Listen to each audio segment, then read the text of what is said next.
Assalamualaikum warahmatullahi wabarakatuh.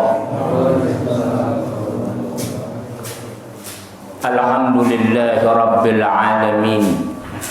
Allahumma salli ala sayyidina Muhammad. Yang Allah muliakan para jemaah Musalla Al-Uthmaniyah yang dirahmati Allah. Insyaallah sebagaimana biasa, setiap malam Jumu'ah kita membuka kitab Subulus Salam, syarah daripada kitab Bulughul Maram Ibnu Hajar Al-Asqalani dan disyarahkan oleh Imam As-San'ani. Kitab hadis dan kitab fikih, perbandingan 4 mazhab, bahkan lebih Ahlus Sunnah wal Jamaah. Namun kita tetap memakai qawaid dan madhab Imamuna Al-Imam Syafi'i. Mari sama-sama kita membacakan ulumul Quran.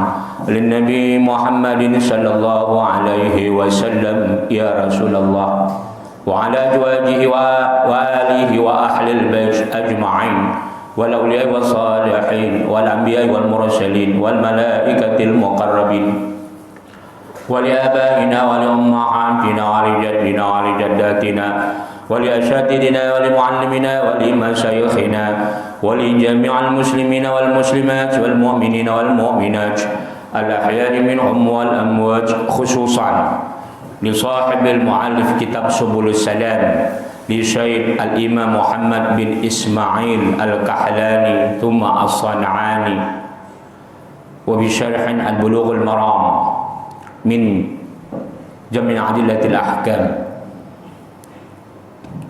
للحافظ شهاب الدين أبي الفضل أحمد بن علي بن محمد بن حجر الكناني العسقلاني القاهري، ونفعنا بهما والمسلمين بعلومهما وبعلوم جميع العلماء. Amin ya Allah. Ya Allah, ya Tuhan kami, berilah keberkahan kepada kami di dalam majelis ilmu ini. Kiranya bermanfaat kepada kami, keluarga, anak maupun keturunan kami. Jauhkanlah kami, anak dan keluarga kami dari segala malapetaka, bencana, fitnah dunia maupun fitnah akhirat. Jauhkanlah kami dari segala cobaan yang tidak sanggup kami memikulnya. Ya Allah, ya Tuhan, jauhkanlah kami, anak dan keluarga kami dari segala kemurkaan-Mu karena kebodohan dan ketidaktahuan kami. Jauhkan pula kami, anak dan keluarga kami dari segala gangguan, tipu daya muslihat, baik yang datangnya daripada golongan jin maupun manusia. Anugerahkanlah nikmat kepada kami, anak dan keturunan kami, menjadi imaman lil muttaqin, menjadi pemimpin bagi orang-orang yang bertakwa. Ya Allah, ya Tuhan, anugerahkanlah kepada kami, anak dan keluarga kami, umur yang panjang lagi berkah, karunia kesehatan, kemajuan dan kesuksesan segala amal usaha yang kami lakukan. Tak luput pula berikan keberkahan kepada siapa saja yang telah pernah berbuat baik kepada kami, khususnya mereka yang telah membantu istiqamah mengikuti perjuangan dakwah kami ini. Tinggikan derajat mereka ya Allah, dunia maupun di akhirat. Bi barakati al-Fatihah. A'udzu billahi minasyaitonir rajim. Bismillahirrahmanirrahim. Alhamdulillahi rabbil alamin, arrahmanir rahim, maliki yaumiddin. Iyyaka na'budu wa iyyaka nasta'in. Ihdinas siratal mustaqim. Siratal ladzina an'amta 'alaihim ghairil maghdubi 'alaihim waladdallin. Amin. Alhamdulillah. Kita teruskan. Bab yang lalu kita telah banyak membahas tentang bagaimana fadilah sholat malam ya. Kemudian waktu-waktu yang diharamkan sudah kita lalui, kecuali tanah haram Makkah. Menurut mazhab Imam Syafi'i tidak ada waktu yang haram. Sholat sunat maksudnya. Jadi sholat sunnah di Masjidil Haram boleh ya, bebas. Kita teruskan. Kemudian waktu-waktu yang terlarang ketika menguburkan mayit, ini yang terakhir kemarin kita bahas. Kita ulang sedikit. Salatun sya'at kana Rasulullah sallallahu alaihi wasallam yanhana an nusalliya fihinna wa naqbara fihinna mautana hina tadlu'u asy-syams bazighatan hatta tartafi'. Jadi ada 3 waktu. Kemarin yang terakhir kita bahas sudah panjang lebar. Waktu-waktu yang dilarang kita sholat sunnah, sebagaimana ada 3 waktu adalah Rasulullah Sallallahu Alaihi Wasallam melarang kami, kata sahabat, sholat pada waktu itu dan menguburkan. Kemudian sampai apa? Hina tadlu'u syams, sampai sudah terbit matahari. Jadi setelah subuh itu tidak boleh. Hatta tartafi, artinya sampai naik.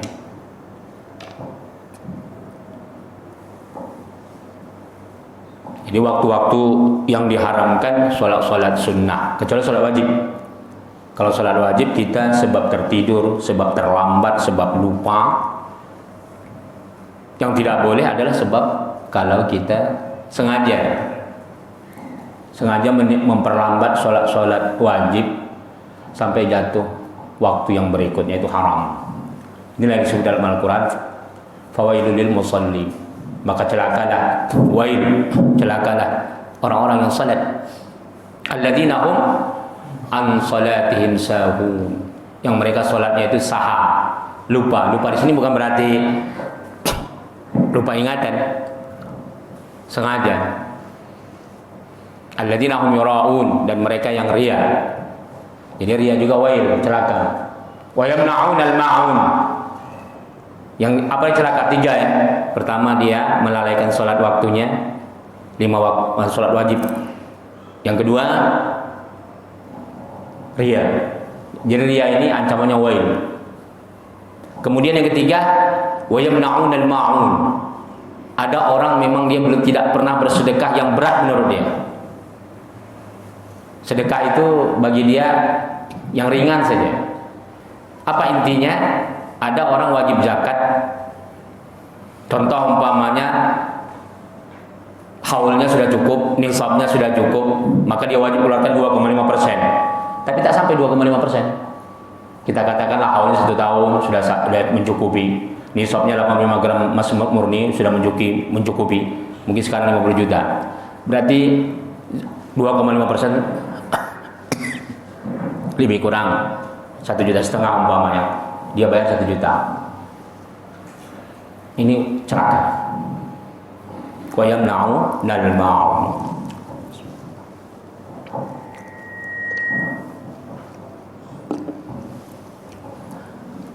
Jadi wa yamna'u al-ma'un juga termasuk ada orang yang bakhil.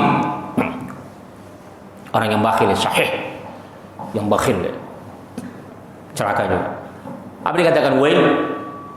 Wail itu kalau menurut Imam Tabari, beliau menukil daripada tabi'an yang bersumber daripada Rasulullah sallallahu alaihi wasallam. Wail itu nama sebuah telaga di dalam neraka Jahannam. Telaga itu airnya daripada nanah daripada ahli penduduk neraka. Itu wail.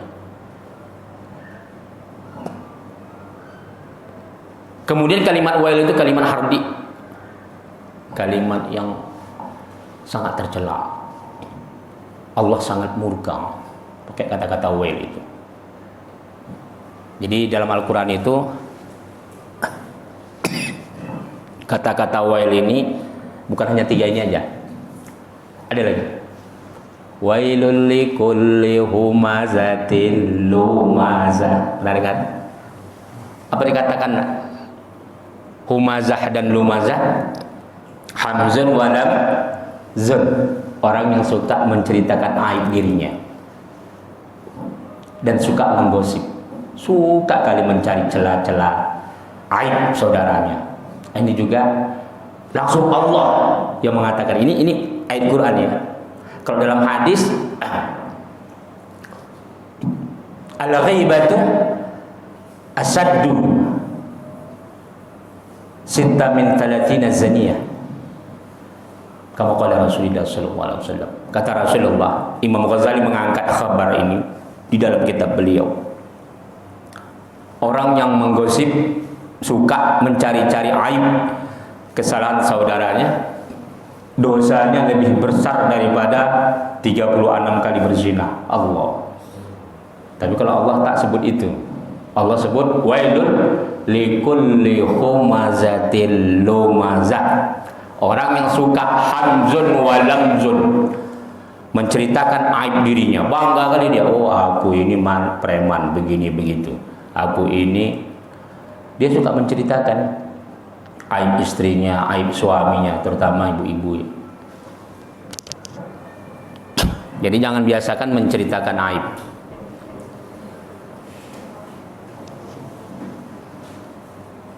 Dan suka menggosip. Nah, itu dia. Jadi dalam Islam etika akhlak itu sangat dijaga. Sangat dijaga sampai yang sekecil itu ya. Tujuannya apa? Karena memang kelanggengan umat manusia dari etika akhlak itu. Kita kembali kepada orang yang melalaikan sholat tadi. Jadi waktu-waktu yang terlarang sholat wajib boleh kalau dia sebab lupa, karena mabuk ayannya, karena terlambat, karena sebab daruri, itu boleh. Udah gitu ada juga perkara yang sunnah diperbolehkan. Apa itu? Sholat tahiyatul masjid, ya.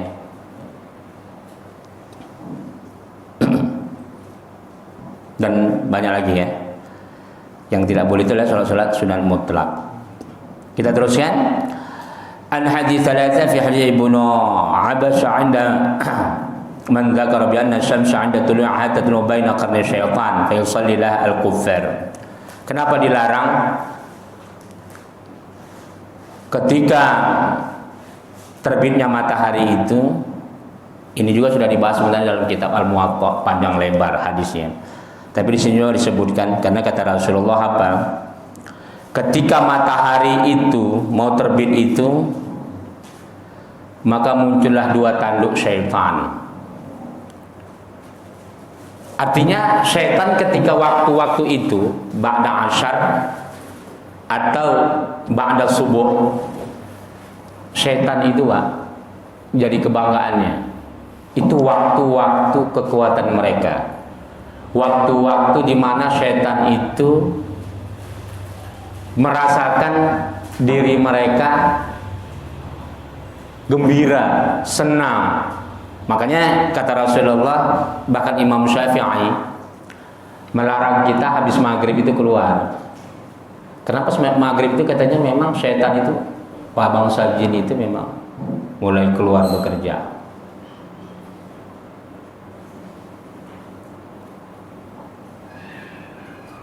Dan waktu itu juga bukan hanya syaitan, orang-orang majusi, orang-orang tak berakidah, al-kuffar, mereka menyembah yang mereka sembah pada waktu itu. Jadi Islam tidak suka mengikuti waktu-waktu sesembahan mereka, itu ya.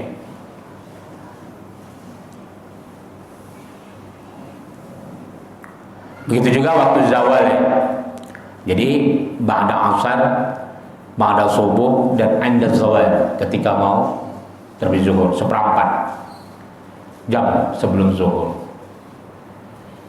Jadi sholat waktu duha itu batasnya maksimal itu seperempat, atau jumhur ulama ya kita katakan Ahmad bin Hanbal nisfu sa'ah qabla zuhur, setengah jam. Tapi jumhur ulama seperempat boleh. Tapi kalau bisa hindari, kalau sudah mendekat seperempat jangan. Jadi kita pakai nisfu sa'ah saja, setengah jam. Kalau udah setengah jam mau zuhur, jangan lagi sholat sunat duha. Itu ya. Jadi apa itu? Wa bi annahu 'inda qiyam qaim az-zahirah tasjuru jahannam wa tuftahu abwabuha wa bi anna tughrabu baina qarni syaitan wa yusalli laha al-kuffar. Jadi memang waktu itu juga katanya apa? Itu juga waktu-waktu di mana neraka jahanam itu dibuka oleh Allah. Kemudian ketika mau terbenam matahari juga, kata Rasulullah, muncul juga 2 tanduk syaitan. Nah, itu udah tadi ya. Jadi sama ya. Ketika mau terbit atau mau terbenam.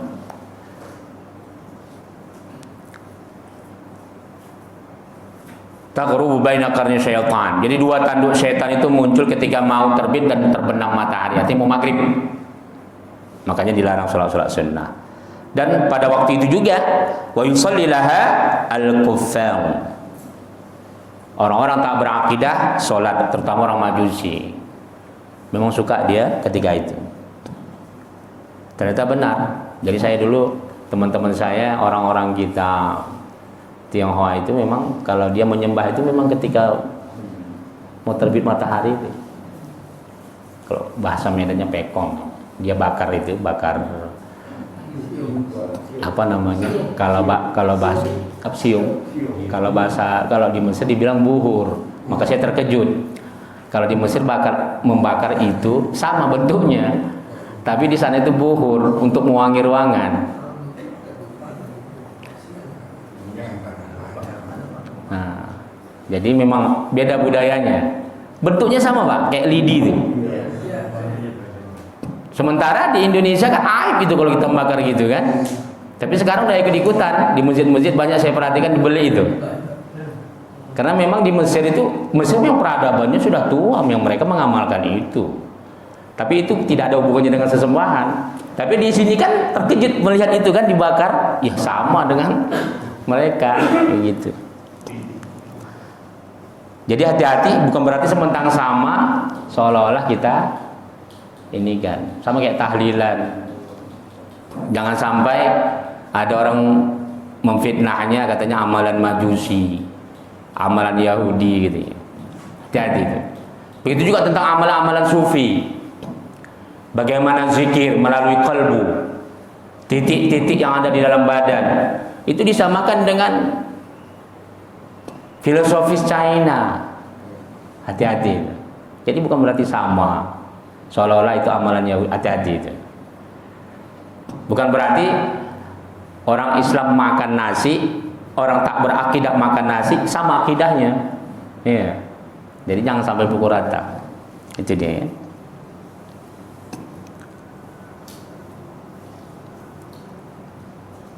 Jadi qiyamus syams waktu zawal min qaulihim qamat bihi dabbatuh wa qafat wa syamsu idza balagha wasatu sama abta'at harakatu zil ila an tazula fayatakhayalu an-nazir al-muta'ammil annaha waqafat wa hiya syairah wa nahyu an hadhihi al-awqat ats-tsalatsah 'ammun bi lafzihi li fardhu shalah wa nafliha. Jadi katanya kalimat ini sifatnya umum untuk yang fardu maupun yang sunat. Sebenarnya tidak ya. Ini hanya khusus untuk yang sunnah-sunnah saja. Dan waktu-waktu itu sudah dijelaskan bahwasanya yaitu ba'da asar, ba'da subuh dan ketika mau tergelincir matahari menjelang zuhur ya. Wa nahyu li tahrim. Jadi larangan ini menunjukkan di tahrim, keharamannya. Kama arafta min annahu asluh, sebagaimana engkau boleh juga araftuhu ya. Sebagaimana saya juga mengetahuinya pada tes. Jadi hukum mendasarnya adalah memang diharamkan. Wa kadza yuhramu qabrul mauta fiha. Kemudian diharamkan juga menguburkan. Jadi kalau menguburkan diharamkan pada waktu-waktu itu. Tapi sepakat jumhur ulama Ahlussunnah wal Jamaah, kalau niatnya bukan sengaja, khusus waktu yang haram itu menguburkannya, boleh. Atau sebab kena daruri, boleh. Itu ya. Kalau sengaja dia niat nantilah kita mandikan, pas waktu ini kita tanam tanpa sebab daruri, itu nggak boleh. Tapi rata-rata kan orang kalau menguburkan itu kan banyak sebab daruri kan. Pertama, orang mungkin tidak semuanya waktunya sama, kemudian harus dipercepat dan sebagainya. Mungkin mayatnya sudah terlalu lama dan sebagainya. Jadi para ulama kita membolehkannya. Itu ya. Ini juga sebagian jemaah kita saya kira sudah kita jabarkan ya di majelis ilmu kita di tempat lain. Di antaranya dalam majelis ilmu kita Al-Muwatta, begitu juga di dalam kitab fikih yang lainnya. Walakin fardhu shalah akhrajahu hadis man nama an salatiha. Ini beda. Kalau fardhu salat, barang siapa, kata Rasulullah, dia tertidur dari salatnya, fa waqtuha hina yadhkaruha. Jadi nggak ada alasannya. Ada orang ketiduran, dia nggak mau salat, ketiduran dia dari malam sampai zuhur. Udahlah besok aja lah subuh katanya. Ini nggak boleh. Jadi kata Rasulullah, apa waktunya? Bahkan dalam hadis sahih yang lain, kifarat salat,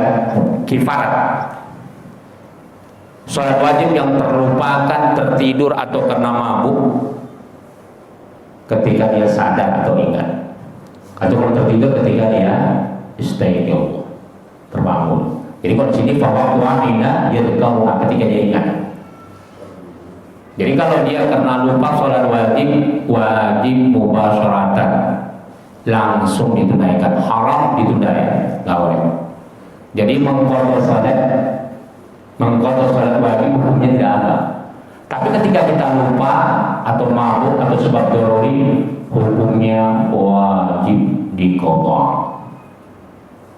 Wajib, ini sepakat Ahlus Sunnah wal Jamaah. Jangan terkejut nanti kalau ada pendapat mengatakan nggak ada qadha salat. Itu bukan Ahlus Sunnah, bukan mazhab yang mu'tabar, pendapat Ibnu Taimiyah. Tapi hati-hati, jangan salah. Ibnu Taimiyah meskipun dia mengatakan tidak ada qadha salat, mereka tetap memikul dosa maksiatnya. Taubatnya bisa diterima dengan syarat taubatun nasuha. Yang kedua, memperbanyak sholat sunnah. Berat juga. Jadi kalau menurut Ahlus Sunnah tetap wajib diqadha. Ini sepakatnya. Jadi jangan sampai ada salah mengikuti pemahaman. Tapi ayo cinta orang astaqis, ini dia. Jadi Imam San'ani menjabarkan hadis ini. Waktu kapan saja dia ingat atau dia terbangun min naumihi, utiya biha, wajib dia harus tunaikan. Ya. Jadi sholat wajib ini penting, Pak. Ini di samping rukun iman, rukun Islam. Ini pondasi kita sebagai benteng diri. Lebih tinggi dari segalanya, lebih tinggi dari harta yang kita punya. Kita sesibuk apapun, jangan sampai anak istri kita tak sholat. Lisan kita menjadi berkah setiap kita jumpa anak istri kita, ingatkan sholatnya. Cucu kita, sholat itu bukan hanya sekedar rukun Islam, kewajiban. Itu benteng mental, termasuk psikologi kita, kepribadian kita, baik atau tidak. Orang-orang tak berakidah Ustaz, kaya-kaya, bahkan mereka terkaya di dunia nggak sholat. Hati-hati, mereka walaupun kaya hatinya rapuh. Bahkan intelektual mereka, orang-orang tak berakidah, intelektual mereka hatinya galau. Mereka melampiaskan kegalauan, stres dengan meminum mabuk, melacur. Tapi ulama Islam belum pernah tercatat dalam peradaban Islam ada ulama Islam yang kere, yang miskin, stres, berzina. Nauzubillah, belum pernah. Ini bukan hanya orang Islam yang mengakui, bahkan orang Eropa, bahkan peneliti orientalis sekalipun mengakui keagungan ajaran Islam. Cuma kenapa mereka tak mengikuti? Gengsi, ya. Makanya ajaran tasawuf itu di dalam dunia keilmuan secara ilmiah di universitas Eropa itu dikaji. Bahkan orang orientalis mendalami tasawuf. Cuma yang silap. Bukan berarti sementara orang-orang yang talis mengkaji tasawuf seolah ajaran tasawuf itu sesat. Nah, ini banyak orang begitu. Keagungan tasawuf itu bagaimana? Bagaimana ajaran wahyu syariat Allah tak bisa lepas dari batin kita, zahir dan batin, sehingga menemukan ketenangan dalam hidup. Cara berpikir, cara bergerak, cara memandang, cara kita mengeluarkan pemikiran, kebijakan kita indah. Kenapa? Karena Allah langsung membimbing kalau hati kita sudah ahwal dan maqaman baik. Apa yang dikatakan ahwal? Al-amal saleh. Ya. Amal saleh. Yang kedua apa? Al-muzakkiyatu lin-nafs, selalu membersihkan roh, jiwa. Jiwa kita selalu dibersihkan sesuai dengan Al-Quran dan Sunnah. Yang ketiga apa? Al-musaffiyatu lil-qalb, membersihkan hati. Itu ya. Wallahu ta'ala alam bisawab. Silakan kalau ada pertanyaan, kalau enggak kita teruskan. Tolong. Mengenai tadi waktu sholat diharamkan, Ustaz. Kenapa sholat masjid atau masjid itu tidak diharamkan, Ustaz? Ketika waktunya berkorban setelah ajan kita bersih-bersih boleh sholat atau masjid gitu. Itu kenapa? Terus kedua, bagaimana orang terbiasa sholat duha, Ustaz? Nah, cuma mungkin dia lupa, sibuk atau dia tertidur, kemudian sebentar lagi mau rukuk, tapi dia terbiasa melakukan sholat duha. Itu gimana, Ustaz? Itu aja ya. Katanya sahabat Tuhan tadi apa sholat tadi dia tidak usah sholat duha. Iya. Sholat saja gitu ya. Oke. Silakan ada yang lain. Assalamualaikum warahmatullahi wabarakatuh. Salam. Berkaitan dengan zakat Ustaz yang dijadikan referensi di atas itu kan bila terjatuh nisab selama 1 tahun Ustaz ya. Iya. Sedangkan dulu itu adalah tahunnya kan tahun Hijriah. Sedangkan banyak sekarang masyarakat menggunakan tahunnya tahun Masehi. Dalam perhitungan Masehi dan Hijriah itu kalau nggak salah selisihnya 11 hari. Nah, apakah bila kita membayar dengan tahun Masehi, ya itu berarti kan kita ada kekurangan nih, kurang bayar di mereka kayak gitu, Ustaz. Karena harusnya dia membayarnya lebih, misalkan kalau dia 2,5% mungkin itu lebih dari 2,5% yang harus dia bayarkan.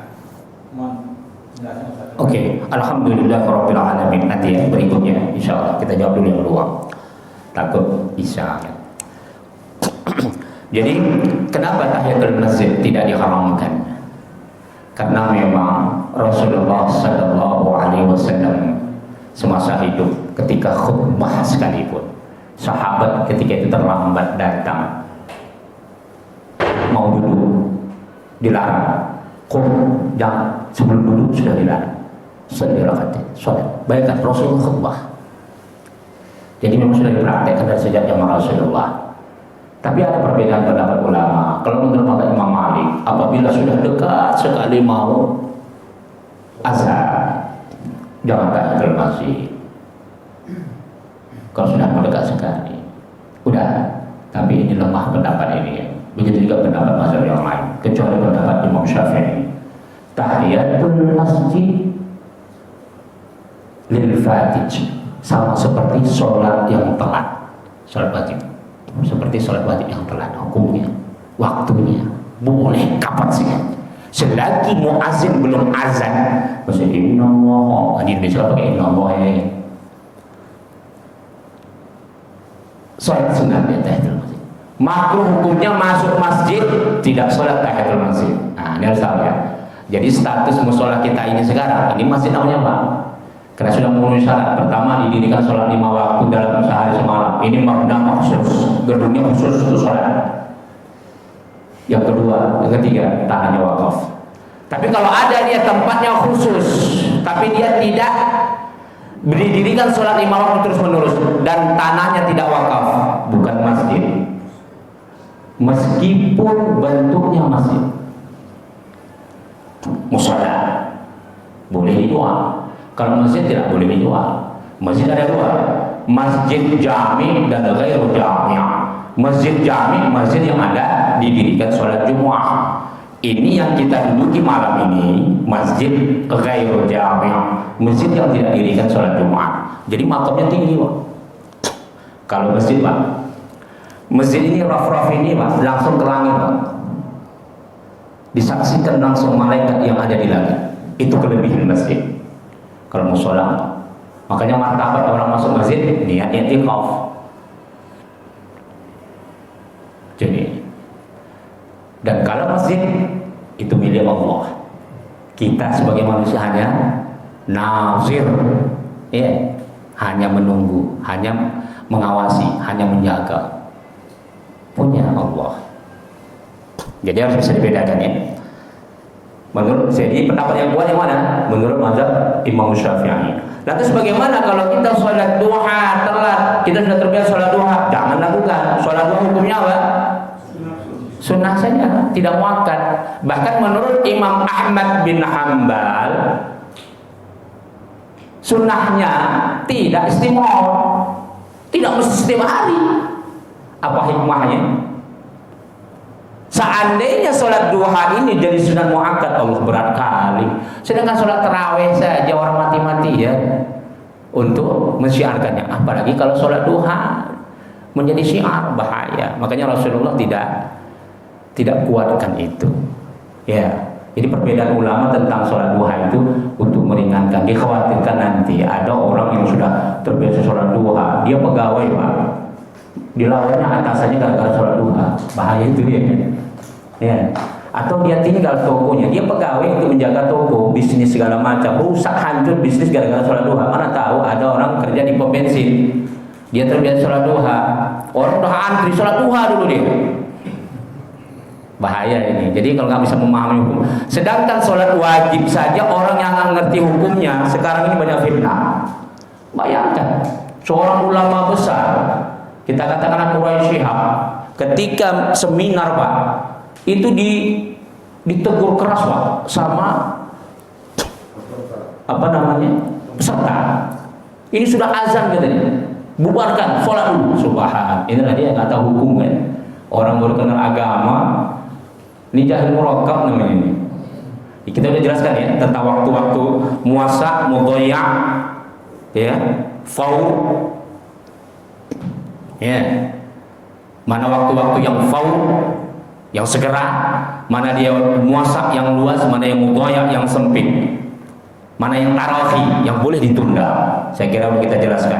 Jangan sampai jemaah kita yang sudah duduk di majelis ilmu tak paham lagi tentang itu ya. Malu kita. Itu saja. Kemudian tentang zakat. Kalau dulu Ustaz kita pakai tanggal hijriah, bukan dulu, sampai sekarang memang ukurannya hijriah bukan miladiah. Itu dia.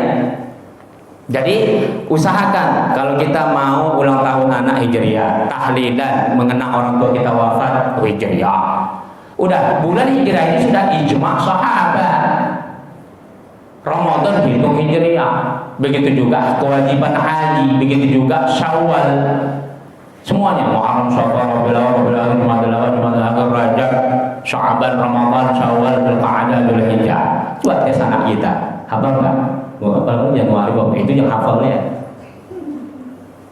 Coba hafal enggak? Dari Muharram bulan 1. Sekarang bulan berapa, Pak? Muharram, Syawal, Rabiul Akhir, Rabiul Akhir. Bulan 4, Jumadil Akhir, bulan 5. Coba tes di anak kita. Padahal itu sudah ijma' sahabat. Jadi kita sudah sahabat yang kita tinggalkan. Masalah zakat itu boleh kita mengeluarkan zakat cukup haul atau tidak menunggu haul. Cukup 1 tahun atau sebelum boleh. Kalau kita perkirakan saya mungkin omset saya sekian, keuntungan sekian, bersih kayaknya 1 miliar per tahun bersih, maka wajib zakatnya lebih kurang 30 juta per tahun. Dicicilnya 30 juta per bulannya, dicicil 5 juta umpamanya, boleh. Ternyata setelah 1 tahun tak sampai untungnya 1 miliar, kurang, cuma 500 juta. Berarti kan dia lebih kurang hanya 15 juta mengeluarkan zakatnya. Makanya 15 juta tadi sedekah. Jadi nggak ada yang, insya Allah mudah-mudahan dengan keikhlasan kita mengeluarkan itu, Allah sudah jamin. Khudz min amwalihim shadaqatan tutahhiruha wa tuzakkihim biha. Itu sudah Allah stempel dalam Al-Quran. Orang mengeluarkan zakat itu tak ada yang merugi. Allah sucikan, Allah bersihkan dia, Allah angkat kifarnya, wa yukaffir anhu min sayyi'atihim. Allah kifaratkan, Allah hapus seluruh keburukan. Jadi sedekah Pak, sekecil apapun, walaupun Bapak sedekah mungkin 1 botol aqua, segelas aqua gelas, itu akan mengangkat keburukan kita. Mengangkat, boleh jadi kita nanti mau senggol sepeda motor, berkat sedekah sebotol aqua tak jadi. Itu Allah langsung yang menyebutnya. Percayalah, sedekah, kaifiat sedekah itu bukan hanya orang muslim yang merasakan, bahkan orang tak berakidah sekalipun. Mangkan waman yurid haq mangkan a'udzubillahi minasyaitonir rajim. Man kana yuridu hayata dunya wa zinataha nuwaffi ilaihim a'maluhum fiha wa hum fiha la yukhsun. Barang siapa yang dia bersedekah, dia berbuat baik perkara dunianya, kata Allah, tak berakidah, ataupun dia Islam tapi ria, sedikit pun tak kukurangi, kata Allah, tetap kuberikan jalan. Tapi hanya di dunia. Kalau orang yang ria, kalau orang tak berakidah, tapi tetap Allah beri. Sebagaimana di dalam hadis sahih pun begitu. Di dalam hadis sahih Rasulullah mengatakan orang tak berakidah, dia bersedekah, tetap ada thawabuha, pahalanya. Apa pahalanya yang masuk di sini? Bukan pahala akhirat. Kalau dia tak berakidah bersedekah, dia kepingin apa? Sehat dia. Dia kepingin apa? Supaya bisnisnya lancar usahanya. Makanya orang-orang budaya Tionghoa, sedekah itu kuat, Pak. Ini saya dari kecil biasa bertaamul dengan orang-orang konglomerat China. Mereka bikin hotel, bikin pabrik, perusahaan, bikin bioskop, itu bersedekah, Pak. Dan itu memang mereka rasakan mati. Terbukti Allah dan Rasulnya mengatakan itu, tapi hanya di dunia. Wa qadinna ma 'amilu min 'amalin faj'alnahu haba'an manthura. Kalau di akhirat nanti orang yang ria dan orang tak berakidah, sebaik apapun dia seperti debu yang berterbangan, tak dapatnya lagi. Haji dia ya, jadi masyarakat. Oke, silakan. Assalamualaikum warahmatullahi wabarakatuh. Begitu Ustaz, masalah tahlil atau kirim arwah atau obat roh orang tua yang sudah meninggal, itu biasa kita lakukan tiap hari. Tapi saya mungkin pernah dengar kalau kita alangkah lebih baik roh diri kita sendiri dikirimkan Fatihah, apakah itu boleh atau enggak? Itu orang kita minta. Itu dia ya. Silakan ada yang mau. Masalah zakat, Ustaz. Apa ancaman atau peringatan Allah bagi orang yang tidak mengeluarkan zakat mal? Itu yang pertama.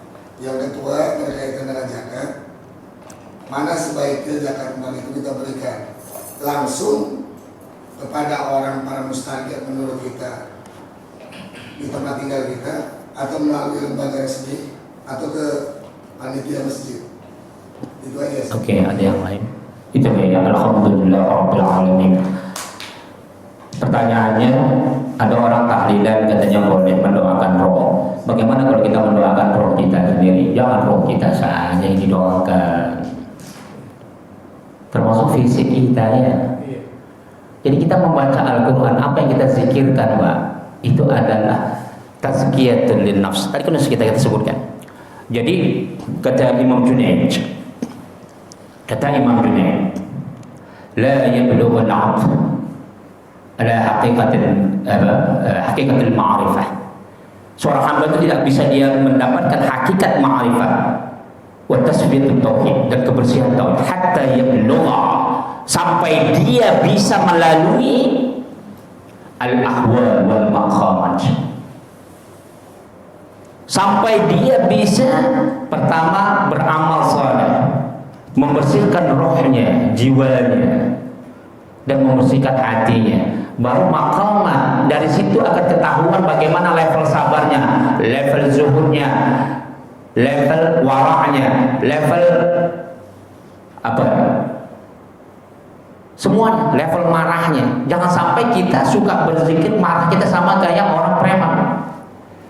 Jangan sampai kita sudah banyak baca Al-Quran, sabar kita sama kayak sabar orang tak berakidah. Jadi nggak usahkan Al-Fatihah, semua yang kita baca zikir itu sebagai filter terhadap syahwat kita. Makanya ada doa yang diajarkan oleh Rasulullah. Ada doa-doa yang biasa dibacakan oleh para ulama. Allahumma lahibna rusda wa a'izna min syarri nafsina. Ya Allah, ilhamkan kepada kecerdasan, wa a'izna min syarri nafsi, dan lindungilah ya Allah aku daripada keburukan yang muncul dari dalam diriku. Apa keburukannya? Keburukan syahwat, keburukan mata, keburukan mulut, keburukan tangan, keburukan kaki. Itu Pak nggak bisa difilter tanpa dengan zikir. Zikir itulah yang bisa membimbing kita. Kalau ulama itu ketika dia berpikir, ketika dia bertutur supaya tidak menimbulkan fitnah meskipun pedas ucapannya, apabila zikirnya kuat, Allah akan tolong. Kita akan dibimbingin. Ini bukan hanya roh, ya, bukan hanya Al-Fatihah. Semua bacaan Al-Quran, amal soleh kita, sholat sunnah kita itu adalah untuk menjaga fisik dan roh kita, tidak jatuh dalam lembah maksiat, tidak jatuh dalam kezaliman. Kalau bapak berbisnis tidak ada santet-santet yang bisa mengekang bapak, itu kelebihannya.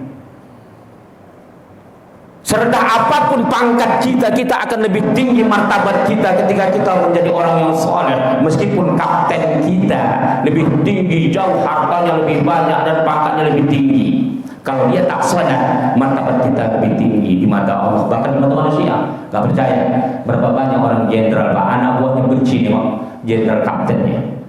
Tapi berapa banyak dia kopral, tapi senang orang nengok wajahnya. Kenapa? Karena soleh, sejuk hatinya.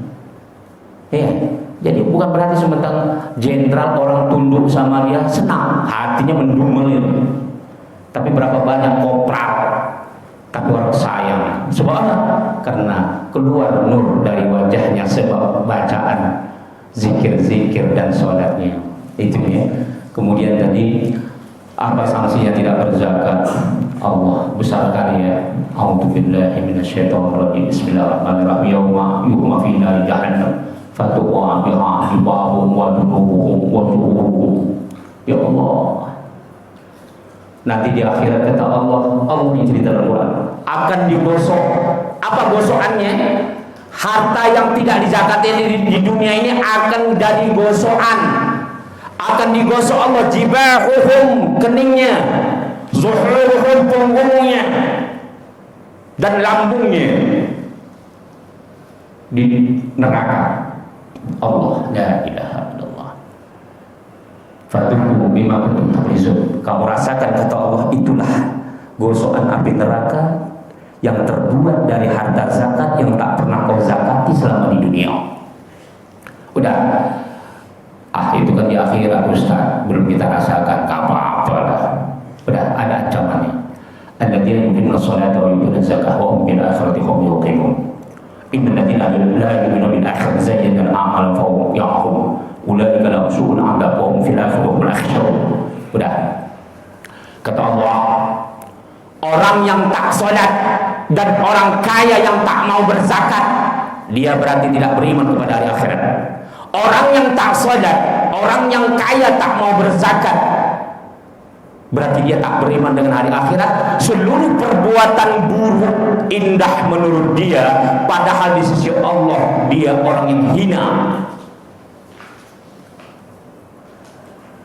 Udah, jadi kalau orang yang nggak sholat, orang yang kaya nggak berzakat, itu narkoba sama dia enak, maksiat itu indah, menipu orang, korupsi itu senang bagi dia, merasa nggak berdosa. Udah, lahum su'ul azab. Ada dua azab. Ingat, dalam Al-Quran itu azab Pak, itu biasa. Azab itu kalimat azab diberikan Allah kepada manusia dunia akhirat, itu kalimatnya azab. Satu. Tapi ini Pak, su'ul azab, la ilaha illallah. Seburuk-buruk azab ada dua di dunia dan akhirat. Orang yang nggak salat dan kaya tak mengeluarkan zakat, azabnya ada dua, di dunia dan di akhirat. Langsung di dunia. Apa di dunia? Ditafsirkan oleh Imam Jalaluddin As-Suyuti dan Al-Mahal, begitu juga oleh mufasir. Ayat yang kita baca tadi, boleh jadi dia bangkrut, mati terbunuh, terbakar rumahnya, terhina hidupnya dan sebagainya. Ternyata dia selamat, rumahnya nggak terbakar, pabriknya nggak bangkrut, dia tidak dibunuh orang. Apa kata ulama? Azabnya terpenjara hatinya sampai dia mati, tak pernah tenang. Orang yang meskipun dia sholat, kalau dia kaya nggak mengeluarkan zakat, nggak pernah tenang hatinya. Jadi saya pernah terkejut, teman, nggak usah saya sebutlah ininya ya. Hebat orangnya, hebat. Tamatan dari UI, sholatnya luar biasa. Nggak usah kan sholat wajib, nggak usah kan sholat wajib. Sholat duha aja nggak pernah tinggal Pak. Tapi zakatnya tak beres, selalu bangkrut Pak. Setiap berbisnis bangkrut, bangkrut ditipu, bangkrut ditipu, bangkrut. Hati-hati, langsung di dunia. Di akhirat kata Allah lebih rugi lagi, bahayanya. Hati-hati, banyak juga orang mengeluarkan zakat tapi nggak sempurna zakatnya. Teman saya seorang direktur, dia terang-terang sama saya cerita, saya punya uang bersih, saldo saya 6 miliar. Tahu Pak zakatnya Pak? Per tahun 5 juta. Bapak bayangkan itu. Itu pun di kamera. Mengeluarkan zakat 5 juta, diposting kemana-mana. Cerita sama saya bilang, per 1 miliar dulu ya, dulu emas mesti 500.000 per gram emas murni. Saya bilang, Bapak per 1 miliar jadi 25 juta. Terkejut itu. 25 juta Ustaz? Iya.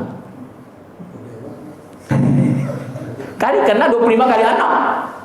Iya. Cobalah. Maaf ya, presiden kita itu kan terang-terangan yang mengeluarkan zakat 25 juta. Iya. Sementara kan BPK itu merilis uang dia kan bersih dulu itu 30 miliar, sekarang sudah meningkat 60 miliar. Bapak bayangkan itu 30 miliar zakatnya cuma 25 juta. Berarti kan baru 1 miliar yang dikasihnya kan. Tapi kita nggak boleh buruk sangka. Boleh jadi dia diam-diam 25 kali 29 di kampungnya kan gitu. Ya, 25 juta kali 29 miliar itu. Maksudnya kali 29 ya kelipatannya. Udah, saya dulu Pak, saya rilis dulu Pak. Harta kekayaan pejabat, Prabowo, menteri-menteri semua saya rilis pakai meme. Saya bikin gitu. Harta sekian, per tahun sekian, zakatnya sekian. Udah, itu saya share sama tokoh-tokoh Pak. Sama kebetulan saya selalu share ke pejabat menteri, tokoh-tokoh agama, tokoh tingkat nasional. Udah. Itu Pak. Terkejut ada dari petinggi dari Kemenang. Ustadz katanya, iya ya, ini kalau kita kelola zakat umat Islam, subhanallah, untuk satu orang Prabowo saja 1 triliun Pak, zakatnya saja bisa ngasih orang miskin seluruh Jakarta Pak, per tahun. Belum lagi saya pernah mengkalikan jumlah anggota DPR 500 orang, sekarang 600 orang lebih kurang. Gaji bersih mereka lebih kurang 60 juta. Kalau gaji pokoknya 4,5 juta. Itu kita kalkulasi Pak, luar biasa. Itu baru itu, belum lagi konglomeratnya. Allah. Nah, jadi itu ya. Jadi zakat itu kalau bisa jangan dianggap remeh. Hati-hati. Oke, ada yang lain? Tadi yang prioritasnya itu prioritasnya kita lihat, kalau lembaga itu kira-kira amanah, kita kasih lembaga. Kalau kita ragu, kasih separuh. Contoh umpamanya zakat kita 1,5 juta, ya udah kita taruh 500.000 di lembaga, 1 juta tetangga kita. Jangan sampai tetangga kita ada yang nggak bisa sekolah gara-gara Ya sekarang mungkin ada BPJS ya, gratis sekolah segala macam. Tapi ongkos dia kan nggak ada, belum tentu ada ongkos. Atau ada uang sekolahnya, kita bayarkan zakat itu untuk sekolah dia selama 6 tahun umpamanya, selama 1 tahun umpamanya. Apalagi sekarang mereka harus beli pulsa, ya, sekolah mereka harus daring dan sebagainya. Jadi tetangga diutamakan dulu, itu ya. Wallahu ta'ala a'lam bishawab. Dah ya. Silakan kalau ada pertanyaan, fadhil. Terkait dengan ini Ustaz, Assalamualaikum warahmatullahi Salam. wabarakatuh. Terkait dengan ada kebiasaan di saat orang akad nikah itu kan, mereka sering menyertakan al-salat atau al-Quran sebagai mahar itu. Itu apa hukumnya, Ustaz? Sementara kalau Al-Quran atau mahar yang diberikan itu tidak digunakan sebaik mungkin kepada orangnya, dengan orangnya itu termasuk apa, Ustaz? Itu dia. Alhamdulillah Rabbil Alamin. Bagaimana tren di Indonesia ini mahar itu seperangkat alat salat. Jadi bukan hanya di Indonesia ya. Jadi sebenarnya memang mahar itu kalau bisa berbentuk materi memang. Bahkan kata Rasulullah, walau al-khatam min hadid, meskipun hanya cincin yang terbuat dari besi yang sangat murah, supaya dia ada kesannya. Jadi kalau perangkat sholat itu kan dia nggak tahan lama. Jadi kalau dibandingkan emas, mendingan beli emas lah. 1 gram sekarang mungkin ya 700-800an, mungkin hampir 1 juta. Taruhlah emas murni, kan itu manfaatnya besar. Lebih bagus itu ketimbang seperangkat sholat. Walaupun sebenarnya boleh. Cuma seperangkat sholat itu bagaimana kalau nggak dia kerjakan? Sebenarnya itu teguran ya, perangkat sholat supaya istri ibu rajin sholat, tapi yang ngasih tak pernah sholat. Itu dia ya. Jadi kalau tinggal sembahyang dipakai 1 tahun, 5 tahun hancur sayang. Jadi mahar itu jangan sampai hancur, biar ada kenangan. Sayang, janganlah seperangkat sholat. Saya pernah ditanya sama kiai dari Riau, Ustaz, mana lebih baik kita ngasih cincin emas daripada seperangkat sholat, walaupun cincin emasnya murah? Saya bilang emas, walaupun hanya 0,5 gram. Walaupun sekarang sudah ada emas itu Pak, 0,2 gram dijual Pak, emas murni 0,2 gram itu ada dijual. Berapa harganya? Mungkin 200.000 ya, lebih sekarang ya. Nggak apa-apa, biarlah itu daripada seperangkat sholat. Jadi jangan sampai hanya simbol-simbol agama kita tonjolkan, tapi kita tak sholat. Itu ya, apalagi sholat ini sebenarnya adalah rukun. Rukun ini jangan lagi disimbol-simbolkan, itu udah kewajiban. Itu dia ya. Jadi carilah mahar yang dia kekal supaya ada hikmahnya. Itu dia. Tapi nggak apa-apa ya. Cuma disayangkan martabatnya rendah. Karena Rasulullah mencari bahkan menyuruh meskipun dia ya hanya khatam min al-hadid, meskipun cincin sebatas besi yang murahan. Jadi dia bisa kekal, bisa kita lihat bahwasanya di samping dia mengikat, kalau dia kemana-mana istri kita memakai mahar, dia udah punya orang gitu ya. Wallahu ta'ala a'lam bishawab. Itu dia ya. Ustaz, tambahin Ustaz, mengenai tadi ada kan mahal itu ada orang kan Ustaz hanya bukan produktif Ustaz, dikali 40.000, 100.000 gitu Ustaz. Misalkan zakat sekian 10 juta aja dibaginya 100.000 itu gimana sebaiknya? Ya, zakat ini sudah saya ulang ya. Jangan sembarangan ngeluarin zakat. Ini zakatnya 100 juta, dibayar 50.000, antri 1 kampung sampai ada yang mati. Ada kan pejabat negara? Udah, inilah yang bisa dikatakan ini istihza namanya. Ini malah celaka. Ini malah celaka hukumnya. Hati-hati, banyak orang sedekah tapi dia celaka hukumnya, bukan malah berpahala. Nggak boleh, jangan sembarangan ngeluarin. Carilah keluarkan zakat yang bermanfaat sama dia. Jangan sekedar aja ini zakat 300.000, sedekah 300.000 nggak apa. Ini nggak zakat, dia 1 juta dipecahnya 50.000 Pak, 1 kampung dia kasih. Untung nggak dipecahnya gopay 1 orang. Iya, kalau itu udah nggak usah terima lah. Wallahu ta'ala a'lam bishawab. Al-Fatihah. A'udzu billahi minasyaitonir rajim. Bismillahirrahmanirrahim. Alhamdulillah rabbil alamin arrahmanir rahim maliki yaumiddin. Iyyaka na'budu wa iyyaka nasta'in. Ihdinas siratal mustaqim. Shiratal ladzina an'amta 'alaihim ghairil maghdubi 'alaihim waladdallin. أعوذ بالله من الشيطان الرجيم بسم الله الرحمن الرحيم اللهم اجعل هذا المجلس مباركا